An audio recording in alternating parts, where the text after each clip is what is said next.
Funding for Inner Compass is provided by Calvin College. The life that's unfolding, the world that awaits, gifts that are yours to explore, and God's to use. It's all happening here at Calvin. $17 million people die every year from avoidable causes. If you're a poor person, your life is watching friends and family members die of curable diseases. Our guest today will tell the inspiring story of Partners in Health that is making a difference in the lives of poor people every day and is bringing health care in a way that is saving lives. Join us on Inner Compass. From the campus of Calvin College, this is Inner Compass, exploring how people use faith and ethics to guide them through critical issues of today. My guest today is Paul Farmer, a medical anthropologist and infectious disease specialist who has helped create clinics in Haiti, Latin America, Russia, Rwanda, and the U.S. through his organization Partners in Health, which is centered in Boston. And he is the subject of a fascinating biography by Pulitzer Prize-winning author Tracy Kidder called Mountains Beyond Mountains. Dr. Farmer was a guest of the January series of Calvin College. Welcome back, Paul. It's good to be back. The work that you do is both moral and medical. And can you describe a little bit how you've combined those things, first in your Haiti project and then maybe in the Rwanda project? Well, I recognize that expression from, Yes. from Partners in Health's mission statement. And I remember 20 years ago, or maybe less, working on this with some of my coworkers. And when you start saying that disease is caused by poverty, Right. or worsened by poverty, and here's how, some people will say, well, those are political arguments. And one of our responses was, well, not really. They're moral arguments. They're engagements on behalf of people who have had bad things happen to them or never had a decent chance. And so I think one of the reasons we said moral was to differentiate or distinguish our own work from work that is politicized overmuch. It is work that requires engagement and telling the truth about the conditions that cause Right. disease. The medical part, I think, is more straightforward, where Right. many of us are healthcare workers, not just doctors, but doctors, nurses, community health workers, laboratory technicians, etc. So that's what we meant by that expression. Well, it's a broader net. If it's just political, then people might line up based on a political ideology, but a moral stance is something that, regardless perhaps of your political leanings, you might say, that's right, I'm a moral human being, especially if you're at all a faith-related human being. You'd say, yes, I need to be involved with this regardless of the political aspects. So it, in some ways, catches a larger group of people who might be interested. Much larger. And we have a very strong sort of community of support, Partners in Health does. Not just in the United States, where most of our support comes from, our financial support, but in all of the places in which we work. For example, Haiti is a place that's riven by political division Right. and really awful political problems. And we haven't been unaffected by those. But I think one of the reasons that we're still standing and in fact expanding our work in Haiti is because people on all sides of this bitter dispute recognize that we're there to alleviate illness, prevent illness, treat disease, take care of people. Aren't you doing, in fact, what the government should be doing if it was functioning? That's right. But we're doing something a little bit better than that, I think, if I can brag Yes, a go tiny ahead. bit. Right. We're actually trying to help the public health sector, which I think, some people would say the government. Okay. But we're focusing on a branch of the government that's relevant to us, the public health Right. ministries. And so when we expand our work in Haiti now, and also in Rwanda, which you mentioned, Right. we're trying to go through the public sector. So you're trying to actually build them up so That's right. that internally they're working as well as having an outside organization That's right. help. 50 years from now, I expect Partners in Health, I won't be here, but I expect Partners in Health will still be around. But it would be nice to be able to look back and say, in Haiti, in Rwanda, in Peru, and in Siberia, and in Boston, this organization has strengthened public health. Right. Because, if You know, who guarantees the right of the poor to education, for example? What? The public sector. Right. Here in this country, I went to public school. Right. And who guarantees the right to basic health care is the public sector, the government. You know, vaccinations and public health clinics and diagnosis and care of tuberculosis all over the world. That idea of healthcare as a right is still promoted most strongly by governments. But you know, the sad thing in the places where we work is the governments aren't working. They're not working. Right. Their investments in health are insufficient. Right. But you know, even Haiti, in Haiti, where again there have been 34 coups and one, you know, not one since I was last here, but there have been a lot. We're still working with public health officials, though beleaguered and without resources, who do want to see good things happen. Do the public health officials stay in place even though the coups happen and the governments change? No, it's very, I mean, you have to look for humor where you can get it in my line of work. And you know, Haiti is so poor that when you have a coup d'etat there, they still can't change the peripheral people because there's so few professionals. Right. So that the health commissioner, where we are, is the same person who was there before the last coup. Okay. And we've been working with him for many years. You wrote somewhere in an interview, you said that the challenges are management and illiteracy. Yeah. And I would think that that would impact this building up of the infrastructure of the country. Like you say, you don't have a large group of professionals to choose from. Right. Well, one of the things that we've done is, first of all, support the professionals. You know, talk about the brain drain out of Africa. Right. But if you go to an African hospital, certainly a public hospital, you'll find that the doctors and nurses and lab techs there don't have the tools of the trade. Right. So they can't work effectively. And so it's not just that they're leaving because they want higher salaries in, say, South Africa or Canada or the United Kingdom, United States. It's because they don't have the tools of the trade. So we strengthen their ability to do their jobs. So do Rwandans have medical schools in Rwanda, or Haitians have medical schools in Haiti, or do they go somewhere else and come back or never come back? How is it that you get doctors and medical professionals in those countries? In both those countries there are medical schools, and the Haitian public medical school is actually well established and probably longer established than the Rwandan medical school, much longer. And so most of the people working with us in Haiti are graduates of that public medical school. Okay. And as an aside, Shirley, we have had the Haitians come to Rwanda to help set up our project there. And there's something wonderful about that, isn't it? It's really terrific, yeah. Right. Because they're the ones who know how to make this work on the ground, so they've been very helpful. One difference, though, since the last time I was on your show, was that the situation in Rwanda is really quite good in terms of the government supporting this work. Okay, so there's been a turnaround since a lot of us have seen the movie Hotel Rwanda and know about the genocide there. And then there's been a partial recovery? Well, let me give you a story to give an example. We had learned this hard lesson about the public sector after working in Haiti 20 years. Right. Because we asked ourselves after 10 years or so, well, we have a nice hospital. It's for poor people. We don't have to feel ambivalent about that contribution. Right. But what have we done to strengthen the public health sector? And the answer was not a lot. Okay. So a few years ago, when we started expanding very significantly our work in Haiti, we said we'll only expand through the public sector. So we'd go into... So they have to be a partner with you? They have to be a partner with us. So we'd go into a city where the public hospital or public clinic was basically not functioning, and we'd reopen it. So when we went to Rwanda, we knew ahead of time that we should go first to the Ministry of Health and say, well, where do you want us to work? Okay. And the first place they sent us, that actually I may have mentioned this on your last show, but I couldn't have mentioned the follow-up because it happened in March. So they sent us to a place in northern Rwanda, to a public hospital. And there was electricity and staff, and it was clean.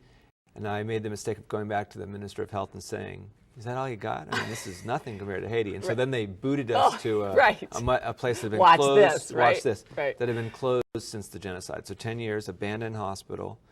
And we first went there in March. Did they show you the good hospital because they sort of wanted that to be, maybe not to say, look, it's not so bad? Maybe. But in the end, I think what they wanted was to have us in the place where we were needed most. So then they sent you to this other place. It had been closed since the war and genocide. And no doctors for 340,000 people, none, zero.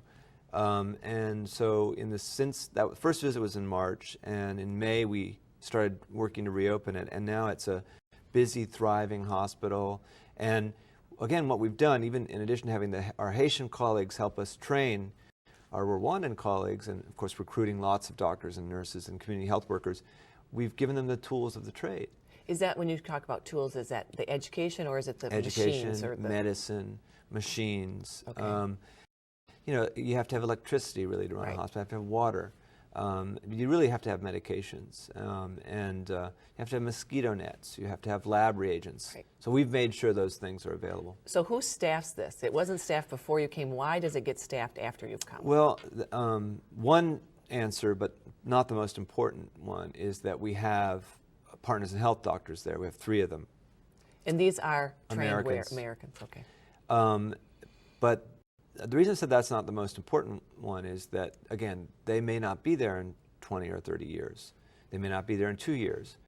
So the rest of the staff is Rwandan. And again, this is where having a very good governance really helps, because the Rwandan government made sure that lots of people were assigned to us and help us find professionals, because they believe in this work, which is through the public sector. Right. And strengthens public health, as I said. But they've been very helpful in finding us the people we need. And in partnering, it's not an embarrassment to them. You see, so it's not someone else coming in from the outside saying, well, you guys can't do it. You're supposed to do, so we're going to fix it for you. It's like, let's work together, and then they can be part of also the beauty of the restoration. Well, you know, that's I think the biggest error of a lot of work like ours, and missionary work included, is, you know, if we go down there, and it's usually down south, if we go down there and, you know, are there for a short amount of time and benevolent and kind, I mean, that's fine. You know, I'm not against that. But it really doesn't allow them, as you said, to share in the beauty of restoring public health. That's right. And we don't want to make that mistake anymore. In fact, we're also encouraging our peer organizations, and to us that includes other non-governmental organizations, but you know, there are lots of parish twinnings between the United States. You know, Catholic parishes here, sister cities. We have that here. Exactly. Right. So we're also advising them when they ask. You know, don't do it the way we usually do. This is what we've learned. This is what we've learned. Right. That so we have to strengthen public health. Right. You talk a lot about listening in what you've said. This is what we've learned, and you make a point of, sometimes as North Americans and others who go in and want to help, we don't listen to the way in which they want to do the restoration. How have you been doing that or changing your methodology around listening, and how did it happen in Rwanda? Well, you know, the most important people to listen to are the sick, the patients, their families. Right.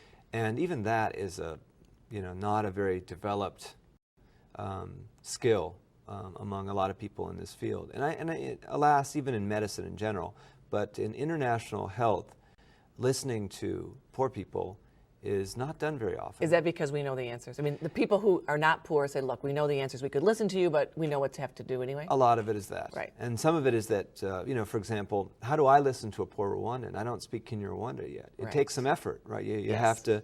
You have to... Translating. Now in Haiti, and you know, where I speak the language, I learned to listen quite directly, but now I'm learning again to listen. Okay. But in addition to listening to the people we're serving, I think there's a lot to be said to making common cause with good people in the public health sector. Right. So in Rwanda, for example, the Minister of Health is someone with whom we have regular contact. You know, he came out to visit last week, January 2nd, 2006, to plant a tree at the hospital, and had been there many times and had been supporting this effort in the way that he could. You know, they don't have some of the resources we do, but he's the minister of state of that country. Well, there's status. And there's enormous status. And that works there. And that works there. So listening to him, listening to the director of the National AIDS Council, she's a Rwandan pediatrician, and listening to the staff, you know, who are, for us, as I said last year, a lot of community health workers, but also nurses and doctors, and you know, listening is hard work, you know, and it's really necessary to learn how to listen if you're going to make these projects last a long time and raise people. I mean, our goal really is obviously, the short-term goal is to make sure sick people get well. Right. The long-term goal is poverty alleviation. Right. Well, and poverty has to do with like clean water and then education. And you mentioned that in Haiti, you now, and this, you have banks. That's right. At your clinics. That's right. Help me understand why you need banks at clinics for poor people. Well, let's hope this, I think it's going to be a successful project. It is a new project. Right. But as you know, there's a global movement of microfinance. You know, yes, small loans for people. For right? poor people. Right. And I think around the world it's mostly loans to women, credit to women, poor women. And it's been very successful in some places. We were talking before the show started about Bangladesh, yes, which is famous internationally in development circles, international health circles, because of the models put in place there. Well, which is that you start with a small loan, like in Bangladesh, to women. That's right. And then they can start a business. That's right. And then all of a sudden they get out of the poverty cycle. That's right. So, you know, people talk about extreme poverty, and that's very tightly linked to disease. Okay. So it's, in my view, and in the view of others who know a lot about this, like many people have read some of Jeffrey Sachs's work, you really can't get out of extreme poverty without serious medical interventions, because you have to public be well health interventions. to work. You have to be well to work, Right. to get up, you know, to Yeah. feed your kids, Right. to go to market, to Right. plant. So there's a very good microcredit organization in Haiti called Foncosé. And I've been involved in a small way since the beginning of that organization. And the director, the American director, is a former businesswoman. You know, she's still a businesswoman, of course. Now she's running other people's, you know, capital, making sure that poor women do well. Anyway, she's a very, she chose this life. She chose to leave Wall Street and go work for poor people in Haiti. Right. And she and I were talking one night about extreme poverty versus poverty. And I said, you know, Anne, there is an entire layer of people way below your programs. Right. And they're the ones who come to my Your clinic. clinics, right. Our clinics, you know, and they have tuberculosis, they have AIDS. But they're getting well. They're getting well, and then they have the same problems that probably made them sick in the first place. Right. No food, no water, you know, Right. no land. And we want to break that cycle of extreme poverty, and we don't think that we're going to be able to do it without your help, but we also don't think you're going to be able to do it without our Right. help. So that day, Let's really, partner. Let's partner. And so we decided we would, in these scale-up sites, these public sites, that we would build banks, that Partners in Health would actually build banks with safes and everything. And, Tellers? No. Yes. No. Yes, tellers. No. Absolutely. Bank managers? Sure, Yeah. absolutely. This is serious capital. I mean, Right. the individual holdings tend to be, you know, small, under $100, but People across make the Haiti, same kinds of applications, that sort of thing? That's right. They apply Yes. for loans. Some of them don't know how to read and write. It's linked to literacy. Right. It's a great program. But now what we're trying to do is make it available to the extreme poor, Okay. the people who are so poor that they don't show up on a map of the microcredit world. Okay. And in other words, if you look at successful microcredit institutions around the world, they work a lot with market women. Yes. But there are some people who are too poor to go to market. Right. Who don't have any land, landless peasants, for example. That's right. So you're exposing that group of people, but they've already self-identified at your clinics. Right. And now with that same kind of, and I want to talk about your community health care workers and whether they're involved in this, helping people then learn a new skill, which is how to access resources. That's right. And you know, interesting, we've been talking about these, the Haitians going to set up in Rwanda. And you know, the jargon these days is South-South collaboration. Okay. Well, when we launched this project with Foncosé, Foncosé brought in the people from Bangladesh, women from Bangladesh from that organization. So Bangladesh helped Haiti. Well, I have to tell you, when they got there, they were shocked at how poor Haiti was. Oh. And they said, this is worse than what we have to deal with.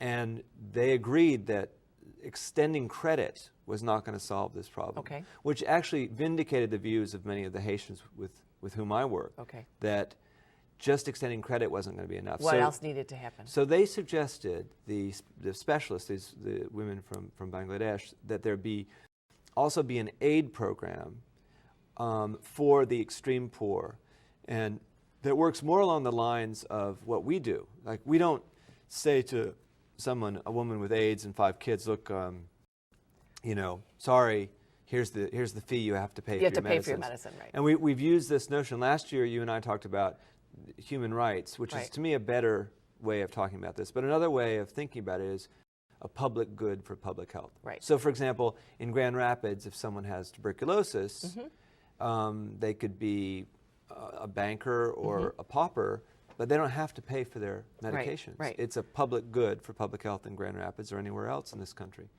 And that notion, we've tried to extend it from tuberculosis, which is an airborne disease, to AIDS, malaria, other big killers of the poor. So now what I think in terms of microcredit is there have to be a series of strategies to bring these families out of extreme poverty so that they can actually borrow money and start business. So how do we change a cultural point of view or a world global point of view that says you purchase your health care, it's not a human right? Well, I was speaking this morning to a radio show here in Grand Rapids, and they were saying, well, there's not a lot of people interested in this. So here you are hearing all about bird flu, but nobody seems interested in AIDS, tuberculosis, malaria.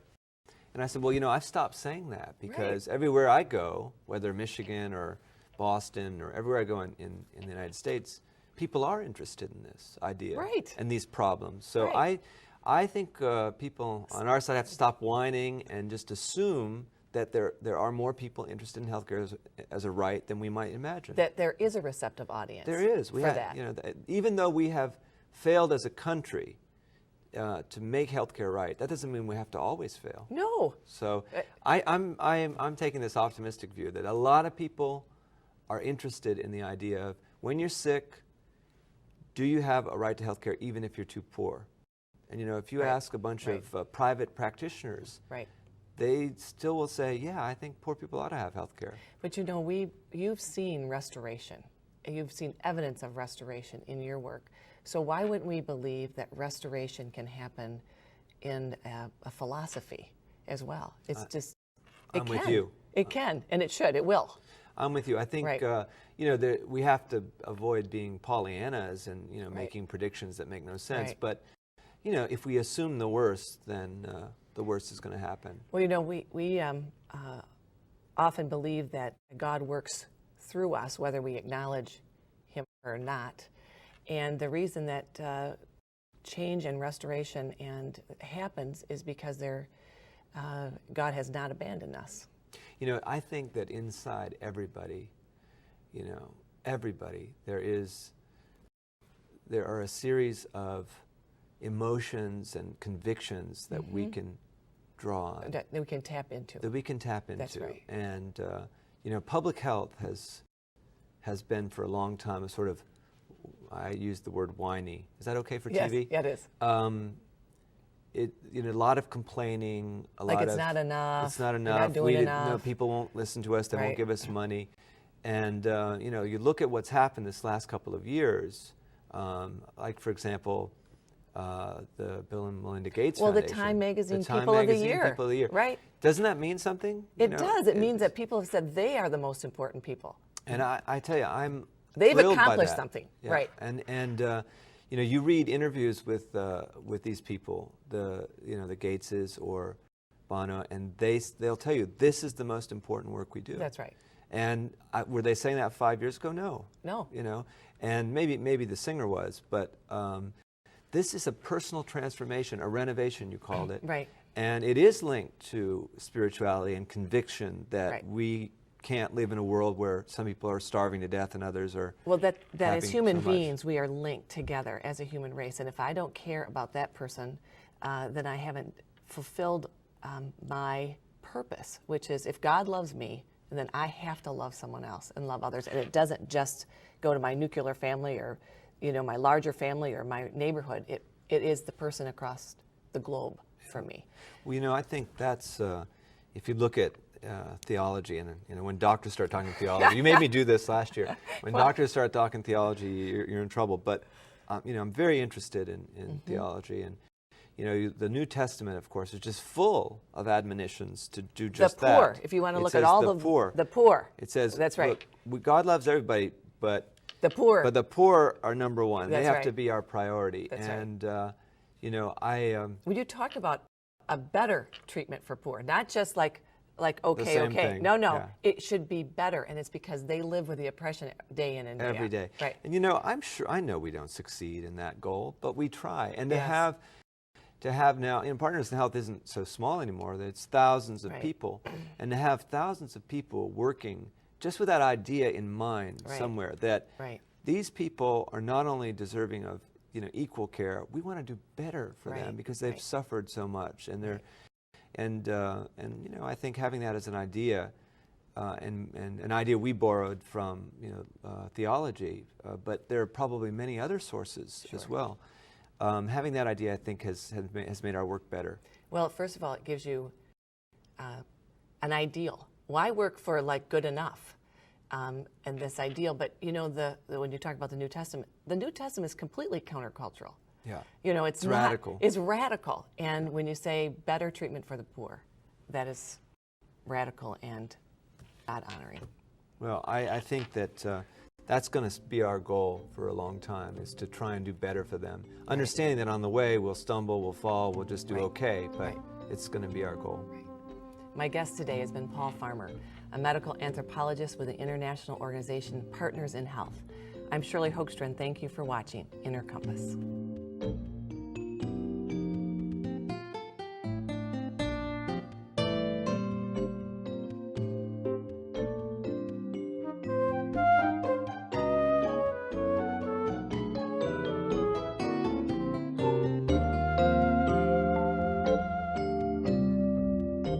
For more information about Inner Compass or to order episodes on DVD, visit our website at www.calvin.edu/innercompass.